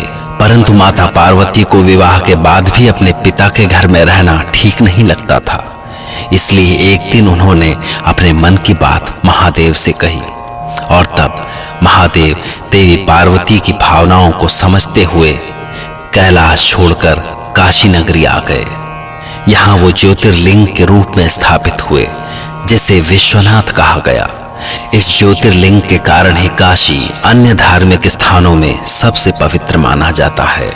शिव पुराण के अनुसार भगवान शिव की लंबी जटाएं हैं, उनके हाथों में धनुष है, वो दिगंबर हैं, उनके गले में नागराज हैं और वो गले में रुद्र की माला धारण किए हुए हैं। अपने इन सारे आभूषणों से भगवान शिव जन जन का दुख हरते हैं, सुख और कामना पूर्ति का आशीर्वाद देते हैं। माना जाता है कि काशी में भगवान शिव सबसे संतुष्ट और प्रसन्न भाव से वास करते हैं और अपने भक्तों को भी ऐसा ही देखना चाहते हैं। इसी कारण काशी में उनके दर्शनों से भक्तों की सभी कामनाएं पूरी हो जाती हैं और वो सांसारिक कष्टों से मुक्त हो जाते हैं। बाबा विश्वनाथ की नगरी काशी के मार्ग में यूं तो 5 अन्य तीर्थ स्थल भी हैं, फिर भी भगवान शिव को परम सत्य, परम सुंदर और परम आत्मा कहा गया है। यही सत्यम, शिवम और सुंदरम है। शिव ही आदि हैं और शिव ही सृष्टि के अंत हैं।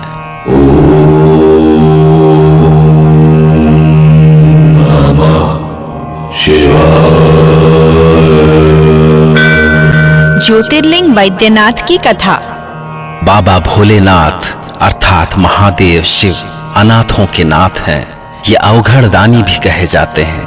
श्रद्धा पूर्वक जो भी इनके द्वार पर पहुंचता है उसकी सभी मनोकामनाएं पूरी होती हैं। झारखंड प्रांत में स्थित बाबा वैद्यनाथ का स्थान कुछ ऐसा ही है। कुछ लोग यहाँ अपनी मनोकामनाएं मनवाने आते हैं तो कुछ लोग अपनी मनोकामनाएं पूरी होने पर शिव का आभार प्रकट करने। बाबा वैद्यनाथ की कृपा से पुत्र की प्राप्ति तो होती ही है। जिन कन्याओं के विवाह में बाधा आती है वो भी शिव की कृपा से टल जाती है और शीघ्र ही उनका विवाह हो जाता है। बाबा वैद्यनाथ गरीबों की झोली भरते हैं और रोगियों को रोग मुक्त करते हैं। भगवान शिव का ये वैद्यनाथ रूप 12 ज्योतिर्लिंगों में ही एक है। पौराणिक कथा के अनुसार ये वैद्यनाथ ज्योतिर्लिंग लंकापति रावण द्वारा यहाँ लाया गया था। रावण भगवान शंकर का परम भक्त था।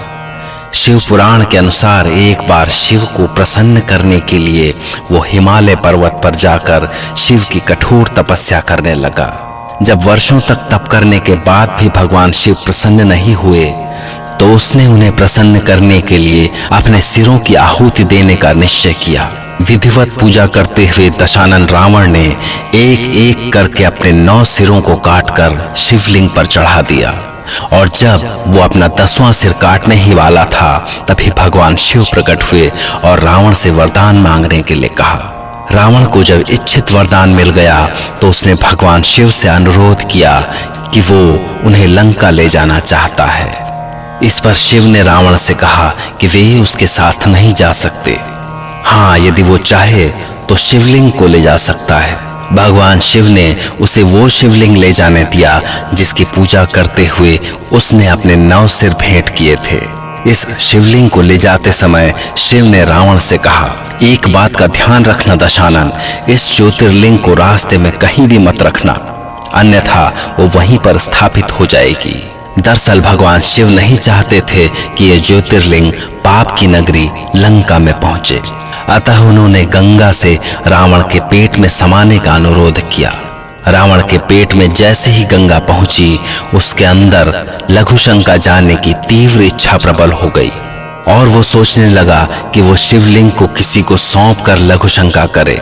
तभी विष्णु भगवान एक ग्वाले के रूप में प्रकट हुए। रावण ने उस ग्वाले को देखकर उसे शिवलिंग सौंप दी और उसे जमीन पर न रखने का निवेदन किया, पर गंगा के प्रभाव से रावण की लघुशंका समाप्त ही नहीं हो रही थी। ऐसे में उसे बहुत समय लग गया और वो बालक शिवलिंग को वहीं भूमि पर रखकर अंतर्ध्यान हो गया। रावण जब लौट कर आया तो उसने शिवलिंग को जमीन पर पड़ा हुआ देखकर अपना सिर पकड़ लिया। उसके लाख प्रयास करने के बाद भी शिवलिंग टस से मस नहीं हुआ और अंत में उसे खाली हाथ लंका लौटना पड़ा। तब देवी देवताओं ने उस ज्योतिर्लिंग की विधिवत स्थापना की। फिर कभी वर्षों बाद बैजनाथ नाम के एक व्यक्ति को पशु चराते समय उस शिवलिंग के दर्शन हुए और उसी के नाम से ये ज्योतिर्लिंग वैद्यनाथ के नाम से प्रसिद्ध हुआ। ऐसी मान्यता है कि वैद्यनाथ धाम के मंदिरों का निर्माण देवशिल्पी विश्वकर्मा ने किया था।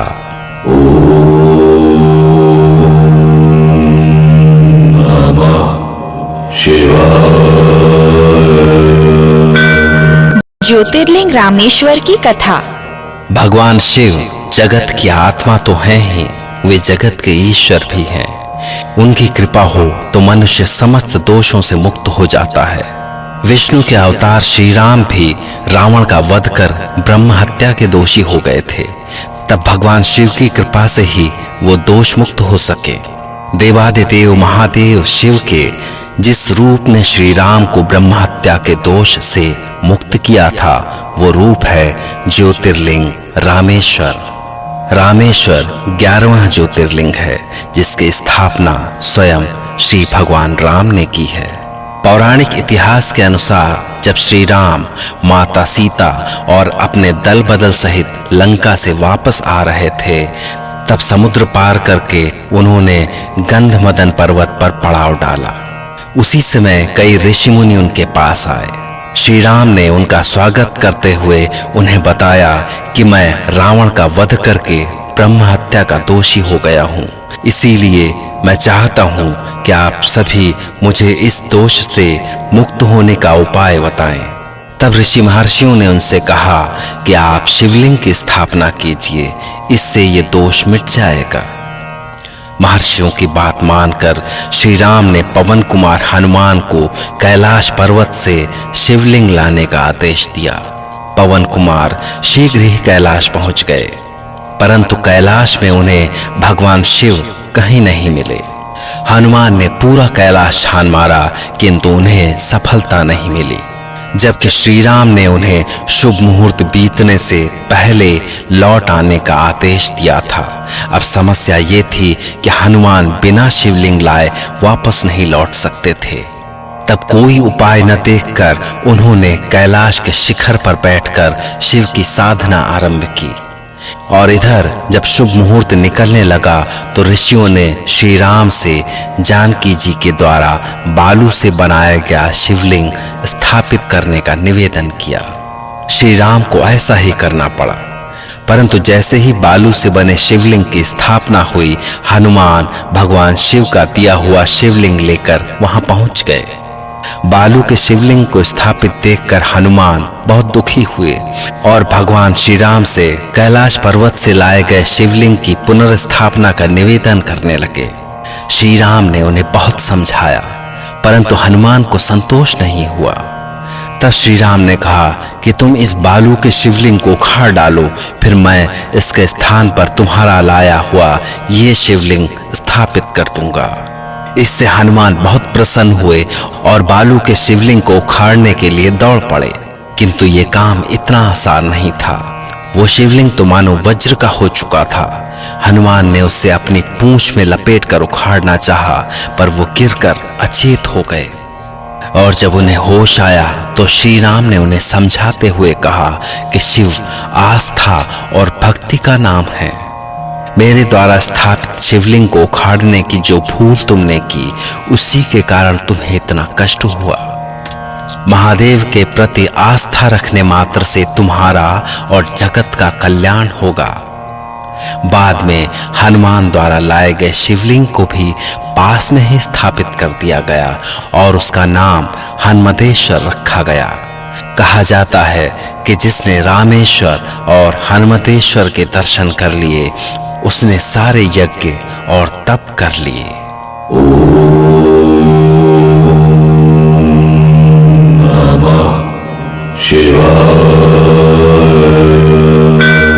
ज्योतिर्लिंग नागेश्वर की कथा। देवाधिदेव महादेव जहाँ एक ओर भक्तों के पालक हैं, तो दूसरी ओर वे दुष्टों के संहारक भी हैं। एक ओर वे क्षण भर में प्रसन्न होकर वरदान देते हैं, तो दूसरी ओर रुष्ट होकर दंड भी देने में तनिक देर नहीं करते। महादेव का ऐसा ही रूप ज्योतिर्लिंग नागेश्वर है। भगवान शिव नागेश्वर रूप में द्वारका मार्ग में विराजमान हैं। महादेव के इस रूप के प्रकट होने की कथा जितनी ही विचित्र है, उतनी ही रोचक भी। इस पौराणिक कथा के अनुसार एक बार देवी पार्वती ने दारुका नाम की एक राक्षसी को वरदान दिया कि वो अपनी इच्छा अनुसार कहीं भी निर्भय भ्रमण कर सकती है। देवी पार्वती का वरदान पाकर वो अपने पति के साथ जिस वन में भी रहती, उसी को अपनी इच्छा अनुसार कहीं भी साथ लेकर चल देती और अपने पति दारुक के साथ ऋषि मुनियों पर घोर अत्याचार करती। तब दारुका और दारुक के अत्याचार से दुखी जन महर्षि औरव के पास पहुंचे। महर्षि औरव ने क्रोधित होकर दारुक और उसकी पत्नी को श्राप दिया कि यदि वे किसी भी यज्ञ या शुभ कार्य में बाधा डालेंगे तो उसी समय उनकी मृत्यु हो जाएगी। ऋषि के श्राप से बचने के लिए दारुक और दारुका पूरे वन प्रदेश के साथ समुद्र में जा बसे। कहते हैं एक बार सुप्रिय नाम का एक महान शिव भक्त अपने परिवार के साथ नौका पर समुद्र पार कर रहा था। अचानक दारुक की दृष्टि उन पर पड़ी और उसने सभी को बंदी बना लिया। परंतु सुप्रिय बंदी होकर भी भगवान शिव की पूजा में लगा रहता था। वो स्वयं तो भगवान शिव का ध्यान करता ही था, अपने परिवार वालों को भी शिव की भक्ति का ही उपदेश देता था।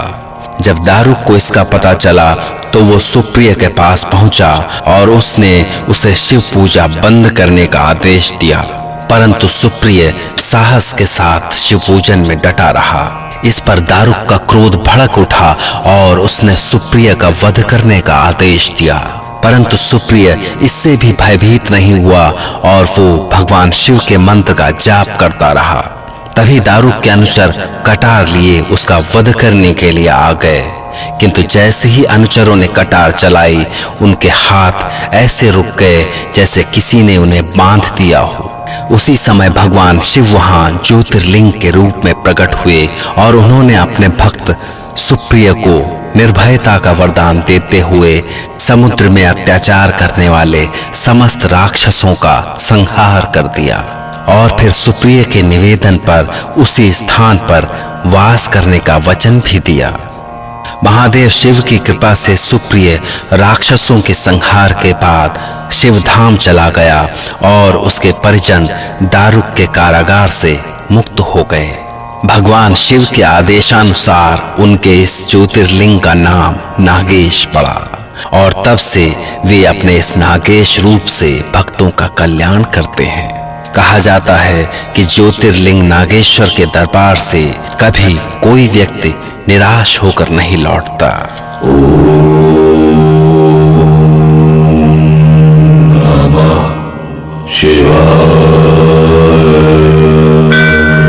ज्योतिर्लिंग घृष्णेश्वर की कथा। जैसे महादेव की लीलाएं अनंत हैं, वैसे ही उनके रूप भी अनंत हैं। इन्हीं रूपों में एक है ज्योतिर्लिंग घृष्णेश्वर। पौराणिक कथा है कि भारत के दक्षिण प्रदेश के देवगिरी पर्वत के निकट सुकर्मा ब्राह्मण और उसकी पत्नी सुदेशी रहते थे। दोनों भगवान शिव के परम भक्त थे, परंतु उनकी कोई संतान न होने के कारण वो बहुत दुखी थे। इसलिए जब सुदेशी ने अपने पति को मजबूर किया तो सुकर्मा ने अपनी पत्नी की बहन घुष्मा के साथ विवाह कर लिया। उसकी दूसरी पत्नी घुष्मा भी शिव की अनन्य भक्त थी और शिव की ही कृपा से उसे एक पुत्र की प्राप्ति भी हुई। पुत्र प्राप्ति से घुष्मा का मान और भी बढ़ गया, पर इस कारण सुदेशी उससे ईर्ष्या करने लगी। जब घुष्मा का पुत्र बड़ा हो गया तो उसका विवाह कर दिया गया और यह सब देखकर सुदेशी के मन में और अधिक ईर्ष्या हो गई। इसके कारण उसने इस पुत्र का अनिष्ट करने की योजना बनाई और एक बार रात में जब सब सो गए तो उसने घुष्मा के पुत्र को छुरी से मारकर उसके शरीर के टुकड़े टुकड़े कर दिए और उसे उस सरोवर में डाल दिया जिसमें घुष्मा प्रतिदिन पार्थिव लिंग का विसर्जन किया करती थी। हर दिन की तरह जब सभी लोग अपने कार्यों में व्यस्त हो गए तो सुदेशी भी आनंद पूर्वक घर के कामकाज में लग गई। परंतु जब कुछ देर बाद बहू नींद से जागी तो उसने बिस्तर को खून से सना हुआ पाया। ये देखकर बहू अपनी सास के पास जाकर रोने लगी, पर बहू का रोना सुनकर भी घुष्मा जरा भी दुखी नहीं हुई और अपने नियत पूजन व्रत कार्य में लग गई। दोनों पति पत्नी बिना किसी चिंतन के भगवान की भक्ति में लगे रहे और जब पूजन समाप्त हुआ तो भी घुष्मा अपने बेटे के लिए विलाप करने की जगह बोली कि जिस शिव ने मुझे पुत्र दिया है वो ही उसकी रक्षा भी करेगा। आज भी वो पहले की तरह ओम नमः शिवाय का जाप करती हुई पार्थिव लिंगों को लेकर सरोवर तट पर गई। जब उसने लिंगों को तालाब में प्रवाहित किया तो उसका पुत्र सरोवर के किनारे खड़ा दिखाई पड़ा। अपने पुत्र को देखकर घुष्मा प्रसन्नता से भर गई। तभी भगवान शिव उसके सामने प्रकट हुए। भगवान शिव ने घुष्मा की भक्ति से प्रसन्न होकर कहा कि यदि तुम चाहो तो मैं तुम्हारी बहन को उसके किए का दंड दे दूं। परंतु घुष्मा ने महेश्वर से प्रणाम करके कहा, सुदेशी मेरी बड़ी बहन है, अतः आप उसकी रक्षा भी करें, आप उसे क्षमा करें देव। उसने मेरे लिए बुरा किया तो मैं उसका बुरा क्यों करूं? भगवान शिव घुष्मा के ऐसे विचारों को सुनकर अत्यंत प्रसन्न हुए और उससे कोई वरदान मांगने को कहा। घुष्मा ने कहा, हे महादेव, यदि मुझे वर ही देना चाहते हैं तो आप लोगों की रक्षा और कल्याण के लिए सदा यहीं पर निवास करें। घुष्मा की प्रार्थना से प्रसन्न महेश्वर शिव ने तथास्तु कहा और तब से वे तालाब के समीप ज्योतिर्लिंग के रूप में वास करने लगे और घुष्मेश्वर के नाम से प्रसिद्ध हुए और तभी से उस तालाब का नाम भी शिवालय हो गया। ऐसी मान्यता है कि शिवालय सरोवर का दर्शन करने से सभी प्रकार के अभीष्ट प्राप्त होते हैं। निसंतानों को संतान प्राप्ति होती है और घुष्मेश्वर ज्योतिर्लिंग के दर्शनों और पूजा से सब प्रकार के सुखों की प्राप्ति होती है। ओम नमः शिवाय।